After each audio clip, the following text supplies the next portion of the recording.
एक नज़र में मार्को और जॉन विक की फ्रेंचाइज दोनों अलग अलग लगते हैं। एक केरला के लश ग्रीन और इंटेंस फैमिली टाइज के बीच है, जबकि दूसरा एक नियॉन लिट असैसिन अंडरवर्ल्ड में घूमता है। पर अगर आप दोनों फिल्म्स को ध्यान से देखें तो आपको कई सिमिलैरिटीज मिलेंगी जो इन दोनों को रिवेंज थ्रिलर्स के जॉनरा में एक जैसा बनाता है। दोनों मार्को और जॉन विक की कहानी एक ऐसे प्रोटैगनिस्ट के अराउंड घूमती है जो पर्सनल लॉस से ड्रिवन है और उसे बदला लेने की भूख रखता है। दोनों का अपने लव्ड वंस के साथ एक गहरा रिश्ता होता है। दोनों ही ब्रूटल और मेथोडिकल तरीके से वायलेंस का इस्तेमाल करते हैं और दोनों ही अपनी जिंदगी के सबसे मुश्किल मोड़ पर है। अलग अलग कल्चरल सेटिंग्स और स्टोरी टेलिंग स्टाइल्स होने के बावजूद दोनों फिल्म्स एक यूनिवर्सल नैरेटिव देती हैं, लॉस, रिडेम्पशन और जस्टिस के बारे में। इस वीडियो ऐसे में हम एक्सप्लोर करेंगे कि मार्को और जॉन विक के बीच के कौन सी 10 की सिमिलैरिटीज हैं जो दोनों को काफी ज्यादा फेमिलियर बना देती हैं रिवेंज थ्रिलर्स की दुनिया में। 1.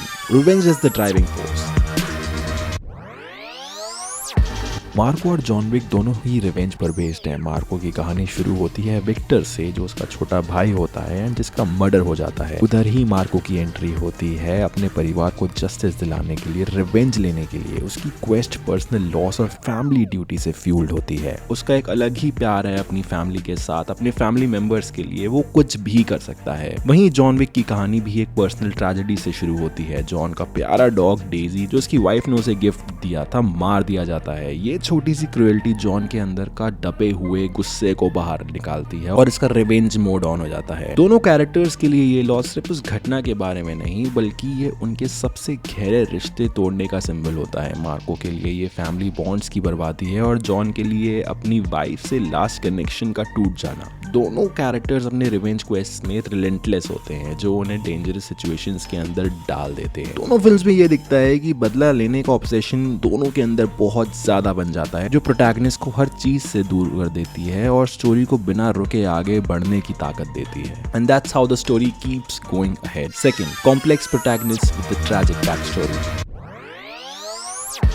मार्को एंड जॉन विक दोनों टिपिकल एक्शन हीरोज नहीं हैं। ये कॉम्प्लेक्स और इमोशनली स्कार्ड कैरेक्टर्स हैं जो ग्रीफ से ड्रिवन हैं। मार्को एक एडॉप्टेड सन के रूप में अपने परिवार के लिए अपनी लॉयल्टी और प्यार साबित करना चाहता है। उसका अपने फैमिली के लिए खड़ा होना विक्टर का बदला लेना नहीं, बल्कि अपने परिवार के साथ अपनी जगह बनाना है, क्योंकि उसकी फैमिली उससे नफरत करती है, most of the people. John Wick on the other hand एक ऐसा इंसान है जो कम बोलता है, पर उसकी इमोशनल डेप्थ बहुत ज्यादा है। उसकी वाइफ की मौत और उसके डॉग को मार देना उसको एक ट्रैजिक फिगर बना देता है जो अपनी सर्कमस्टेंसेस का विक्टिम है। दोनों कैरेक्टर्स अपने वायलेंस को एक मेथोडिकल तरीके से इस्तेमाल करते हैं। ये उनके लिए एक जरूरत है, एक एंड तक पहुंचने के लिए, ना कि बस एक टारगेट को मार देना का पर्पस। उनकी इमोशनल डेप्थ उन्हें रिलेटेबल बना देती है, चाहे वो ब्रुटैलिटी में ही क्यों ना इन्वॉल्व्ड हो। Third, symbolism of dogs as companions and catalysts.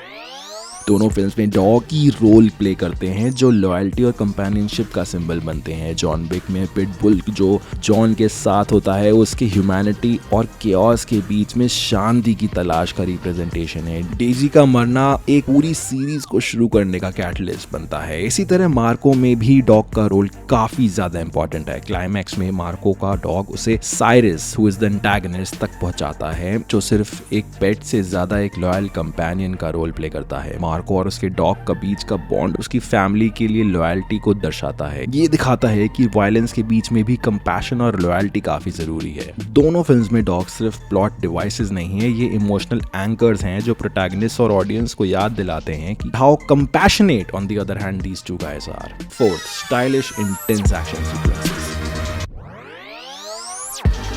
Action दोनों फिल्म्स का एक कोर एलिमेंट है और दोनों ने अपने एक्शन सीक्वेंसेस को इस तरह से कोरियोग्राफ किया है कि वो विजुअली स्टनिंग होने के साथ इमोशनल चार्ज्ड भी है। मार्को में एक्शन ग्रिटी और ग्राउंडेड है, हैंड टू हैंड कॉम्बैट और रॉ ब्रुटैलिटी के साथ, जो कहानी के स्टेक्स को रिफ्लेक्ट करता है। सिनेमेटोग्राफी हर पंच और किक को और ब्यूटी देता है। जॉन विक में एक्शन का स्टाइल काफी स्टाइलाइज्ड है, जो एक काइंड ऑफ बैले जैसे लगता है। गून फू सीक्वेंसेस जो प्रिसिजन से कोरियोग्राफ्ड होते हैं। दोनों फिल्म्स में एक्शन का यूज प्रोटैगनिस्ट की इमोशनल जर्नी को रिफ्लेक्ट करने के लिए किया गया है। मार्को और जॉन के लिए वायलेंस एक तरीका है कंट्रोल वापस पाने का और जस्टिस को असर्ट करने का।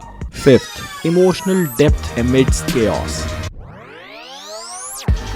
Despite both Marco and John Wick being action heavy films, दोनों फिल्म्स अपने प्रोटैगनिस्ट की इमोशनल वल्नरेबिलिटीज को एक्सप्लोर करते हैं। मार्को में विक्टर की मौत सिर्फ बदला लेने का मसला नहीं है, ये मार्को के फैमिली के साथ जुड़े गहरे रिश्तों और उसकी इज्जत को बनाए रखने की रिस्पॉन्सिबिलिटी का भी एक हिस्सा है। मार्को का सफर सिर्फ दुश्मन मारने का नहीं, बल्कि लॉस का दर्द, अपने गिल्ट को समझना और फैमिली की लेगेसी को संभालना भी उसके सफर का पार्ट है। वैसे ही जॉन विक भी इमोशनल डेप्थ पे फोकस करता है। जॉन का डॉग डेजी की मौत एक ट्रैजिक इवेंट के रूप में नहीं दिखाई जाती, ये उसकी वाइफ की प्यार की लास्ट मेमोरी थी। ये लॉस जॉन को एक इमोशनल स्टॉर्म में डाल देता है जो उसकी कोल्ड कैलकुलेटेड वायलेंस में बदल जाता है, जिसका हर एक्ट ऑफ वेंजेंस एक गहरी उदासी से भरा होता है। दोनों ही फिल्म्स क्वाइट मोमेंट्स को यूज करते हैं जिसमें प्रोटैगनिस्ट अपने इमोशनल पेन को समझते हैं। मार्को में जब मार्को विक्टर की मौत पे चुपके से गम बनाता है, तब उसकी साइलेंट मॉर्निंग का सीन काफी हॉन्टिंग होता है। वैसे ही जॉन विक में जब जॉन अपनी लेट वाइफ की वीडियोस देख रहा होता है, तो वो लोनलीनेस और लॉन्गिंग की एक्सट्रीम फीलिंग डाल देता है। ये मोमेंट्स हमें याद दिलाते हैं कि मार्को और जॉन सिर्फ असैसिन्स नहीं है, ये डीपली वुंडेड इंडिविजुअल्स हैं जो अपने ब्रूटल तरीके से क्लोजर ढूंढ रहे हैं। ब्रुटैलिटी एंड गोर, मार्को एंड जॉन विक में वायलेंस एक काफी पावरफुल स्टोरी टेलिंग टूल की तरह यूज किया गया है, लेकिन दोनों की पोर्ट्रेयल में काफी डिफरेंस है जो उनके कल्चरल और नैरेटिव कॉन्टेक्स्ट को रिफ्लेक्ट करता है। मार्को में रॉ और अनफिल्टर्ड ब्रुटैलिटी को एम्ब्रेस किया गया है। फाइट सीक्वेंसेस काफी ग्रिटी और ग्राफिक हैं जो ऑडियंस को हर पंच और स्टैब का रियल इम्पैक्ट फील करवाते हैं। I, as a R-rated lover, had to turn my head when the scenes were being shown. ऐसे scenes हैं ना कि आप आंखें बंद करने पर मजबूर हो जाओगे, चाहे आपको कितना ही R-rated एक्शन पसंद हो। Blood splatter, broken bones, organs coming out और इंटेंस क्लोज कॉम्बैट से एक्शन डिफाइन होता है, जो मार्को के ग्रीफ और रेज को शो करता है। हर पंच और स्टैब पर्सनल और हॉरिफाइंग लगता है। John Wick on the other hand stylized violence पे फोकस करता है, जिसमें गुनफू कोरियोग्राफी और मार्शल आर्ट्स का ब्लेंड क्रिएट किया गया है। Camera movements, long takes and meticulously planned stunt action काफी ज्यादा पॉलिश्ड और ऑलमोस्ट सररियल लगता है।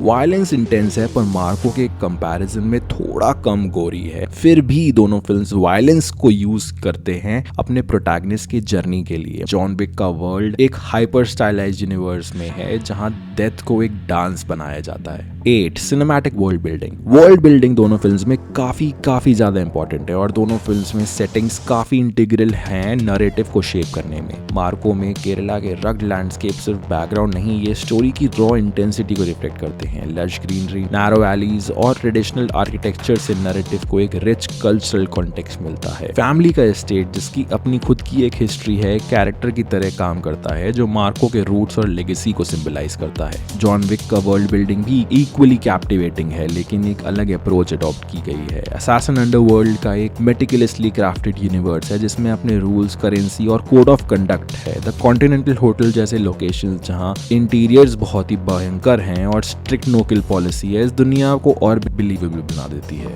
दोनों फिल्म्स इमर्सिव एक्सपीरियंसेस क्रिएट करते हैं, जबकि मार्को अपने कल्चरल ऑथेंटिसिटी और इमोशनल टाई से स्ट्रेंथ ड्रॉ करता है, वहीं जॉन विक अपने इंटीग्रेट माइथोलॉजी और ग्लोबल अपील से। दोनों ही फिल्म्स अपने वर्ल्ड बिल्डिंग से ऑडियंस को हुक कर लेती हैं from the start. Music as a narrative tool. Marco और जॉन विक में म्यूजिक बस बैकग्राउंड एलिमेंट नहीं है, ये एक पावरफुल नैरेटिव टूल है जो की मोमेंट्स के इमोशनल और ड्रामेटिक इम्पैक्ट को एम्पलीफाई करता है। मार्को में रवि बसरूर का हॉन्टिंग स्कोर प्रोटैगनिस्ट की इनर टर्मोइल और उसके जर्नी के टेंशन को कैप्चर करते हैं। हॉन्टिंग फाइट सीक्वेंसेस के दौरान अनईज क्रिएट करते हैं, जबकि सॉफ्टर मेलोडीज मार्को के ग्रीफ को अंडरलाइन करते हैं। बसरूर का म्यूजिक ऑडियंस को मार्को के साइक से कनेक्ट करने में काफी ज्यादा मदद करता है, जिससे उसका पेन और रेज रियल लगता है। हर एक्शन सीक्वेंस में you should listen to the background music that Ravi Basrur has created. That is mind blowing, that is so good, which enhances the film a lot. वैसे ही जॉन विक फ्रेंचाइजी अपने sound track को use करके action और emotional reassurance को amplify करते हैं, resonance को एम्पलीफाई करते हैं। Killing strangers by Marilyn Manson जैसे ट्रैक्स और टाइलर बेट्स का पल्सेटिंग स्कोर आइकॉनिक बन चुके हैं, जो जॉन की जर्नी को एक एक्स्ट्रा लेयर ऑफ डेप्थ देते हैं।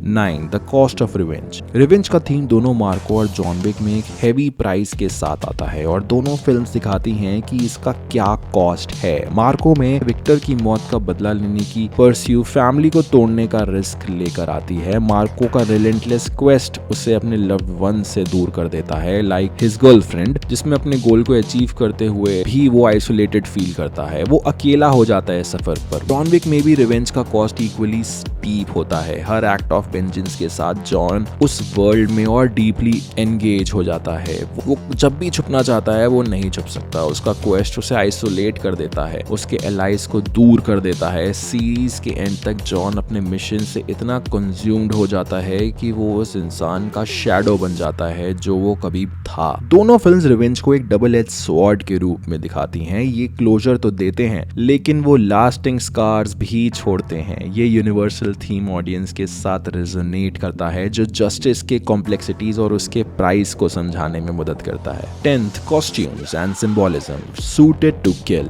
मार्को एंड जॉन विक में एक स्ट्राइकिंग सिमिलैरिटी है उनके प्रोटैगनिस्ट के आइकॉनिक ब्लैक सूट्स में। जॉन विक में टेलर्ड ब्लैक सूट एक सिंबल बन जाता है जॉन के लीथल प्रिसिजन का और असैसिन्स वर्ल्ड में वापस आने का। ये फंक्शनल भी होता है, केवलर लाइनिंग के साथ प्रोटेक्शन देता है, और सिंबॉलिक भी, जो उसके ट्रांसफॉर्मेशन को रिप्रेजेंट करता है। मार्को में भी ब्लैक सूट का सिमिलर वेट है। क्लाइमैक्स सीक्वेंस में जब मार्को फाइनल कन्फ्रंटेशन के लिए सूट पहनता है, परफ्यूम स्प्रे करता है, तो ये एक रिचुअल बन जाता है जिसमें वो अपनी डार्कर साइड को एम्ब्रेस करता है। सूट उसे एक ग्रीविंग बेटे से एक रिलेंटलेस एवेंजर बना देता है जो अपने एनिमीज का सामना करने के लिए बिल्कुल रेडी है, अच्छे से रेडी है उनको काटने पीटने के लिए। ये शेड कॉस्ट्यूम चॉइस दोनों प्रोटैगनिस्ट के कैलकुलेटेड अप्रोच टू वायलेंस को एम्फसाइज करता है और ये आइडिया को रीइंफोर्स करता है कि दोनों सूटेड टू किल हैं। ये एक लेयर ऑफ स्टाइल और सोफिस्टिकेशन भी ऐड करता है जो उन्हें एक्शन जॉनरा में आइकॉनिक फिगर्स बना देता है।